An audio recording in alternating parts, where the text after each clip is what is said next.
नमस्कार, आप देख रहे हैं डॉक्टर साहिब, आपके साथ मैं हूं मुस्कान और आज मेरे साथ मौजूद है डॉक्टर सौरभ चौधरी। आपको बता दें कि बिहार के जाने माने ऑर्थोपेडिक सर्जन है। सर नमस्कार, बहुत बहुत स्वागत है आपका।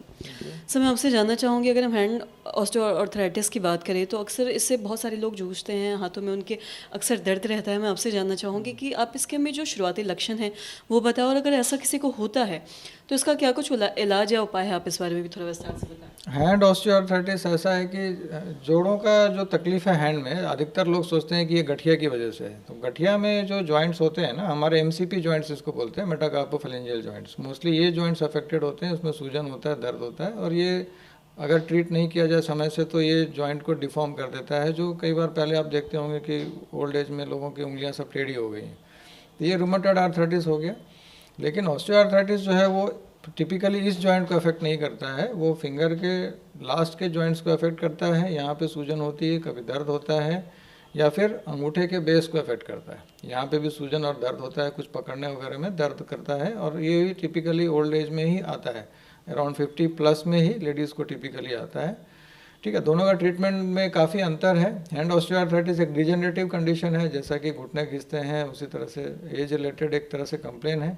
और इसका मैकेनिकल सिम्टम्स होता है, ज़्यादातर काम वाम करने से बढ़ जाता है, रेस्ट करने से थोड़ा ठीक रहता है। हम लोग कुछ दवाइयाँ देते हैं, कुछ स्प्लिंट देते हैं, जिससे कि अंगूठा थोड़ा स्टेबल रहे।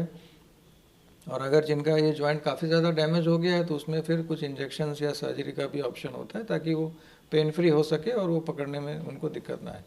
और रूमेटॉइड जो है वो अलग चीज़ है, उसका तो एंटायरली मेडिकल मैनेजमेंट है, और उसको टाइम से, मतलब वो 30s 40s में स्टार्ट हो जाता है, और उसको इग्नोर नहीं करना है, उसको प्रॉपरली ट्रीट करना है। उसमें दवा से बचने की कोशिश नहीं करनी।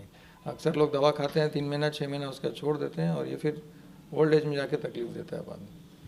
और साथ ही मैं आपसे ये भी जानना चाहूँगी, अगर हम हैंड ऑस्टियोआर्थराइटिस की बात करें तो ये किस उम्र के लोगों में ये ज़्यादा होता है? क्या ये बच्चों में भी देखा जाता है या फिर एक एज के बाद देखा जाता है? हैंड ऑस्टियोआर्थराइटिस ओल्ड एज का प्रॉब्लम है, जो कि 50 प्लस में ही समझिए कि आपको सिम्टम्स आता है। टिपिकली अंगूठे के बेस में आता है, फर्स्ट सीएमसी जॉइंट जिसको बोलते हैं। यहाँ पे ये हड्डी का प्रोमिनेंस बढ़ता जाता है, और धीरे धीरे अंगूठे का पोजीशन इस तरह से हो जाता है कि ये प्रोमिनेंस बढ़ता जाता है, ये गैप घटते जाता है, और उनको पकड़ने में दिक्कत आती है या पकड़ने में दर्द करता है। टिपिकली इतना दर्द करता है कि वो पकड़ने का कुछ खास काम करना ही बंद कर देते हैं।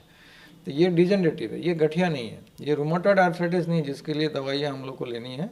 इसके लिए कुछ माइल्ड दवाइयाँ चलती हैं, कुछ स्प्लिंट होते हैं, कुछ इंजेक्शंस होती हैं, कुछ सर्जरी होता है। और ये काफ़ी मतलब डिजेनरेटिव है, इसलिए ये ओल्डर एज में आएगा, 50-60 के बाद आता है। टिपिकल लेडीज़ को आता है जिन्होंने किचन में या ऐसा हाथ का बहुत सारा काम किया, या अभी भी हार्ड काम कर रहे हैं तो ठीक है। और रूमेटॉइड जो है वो यंग एज का बीमारी है, वो 30s 20s 30s 40s में आ जाता है।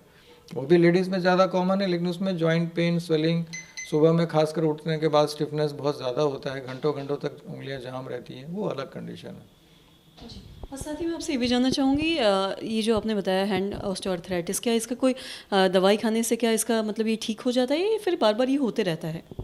जैसा कि मैं बताया, ये डिजेनरेटिव कंडीशन है, तो इसमें क्या है ना, कार्टिलेज इरोड हो जाता है, तो दवाइयाँ खाने से सिम्टम्स कम हो जाती हैं। मेनली आपको एक्टिविटी मॉडिफिकेशन, आपको जो चीज़ों में, जैसे आप कोई टाइट ढक्कन खोलने की कोशिश कर रहे हैं तो उसमें टिपिकली बहुत दर्द होता है, या कपड़ा निचोड़ने की कोशिश कर रहे हैं, ये सब बहुत दर्द होता है। तो कुछ एक्टिविटीज़ आपको कम करना ही पड़ता है। आप दवा खा के और फिर वही चीज़ करेंगे तो फिर से दर्द आएगा।